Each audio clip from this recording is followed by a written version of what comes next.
ஏங்க எங்க ஊரு கூமாப்பட்டி ஐலாண்ட பாருங்க, இந்த ஊரு வயக்கால பாருங்க எப்படி இருக்குன்னு, தனி ரகங்க.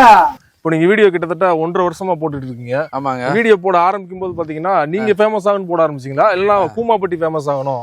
அதாவதுங்க நான் வீடியோ போட ஆரம்பிச்சதே வேற. என்ன ரீசனுக்காக? ட்ரிப்புக்கு போய்கிட்டு இருந்தோம். என்னைய காசு 600 ரூபா கேட்டாங்க. ஒரு ஆளுக்கு 600 ரூபா சொன்னாங்க. நான் 600 ரூபா ரெடி பண்ணிட்டேன், சாப்பாடு பசாரிச்சு இருக்கிற மாதிரி. ஆனா அவங்க என்னடானா என்கிட்ட 450 ரூபா இருந்துச்சு, ஒரு 150 ரூபா இல்லைன்றக்கா என்னை பஸ் விட்டு இறக்கி விட்டாங்க.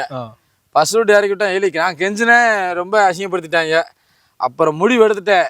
இப்போ அந்த நண்பர்கள்லாம் பார்த்து என்ன சொல்றாங்க? அந்த நண்பர்கள் அரண்டு ஓடியே போனாங்க, என் பக்கத்துல வர மாட்டேங்காங்க. அவன் என்கிட்ட பேசவே மாட்டேங்கான். என் வைராக்கியத்துக்கு ஒரு நாள் உலகம் பதில் சொல்லும்.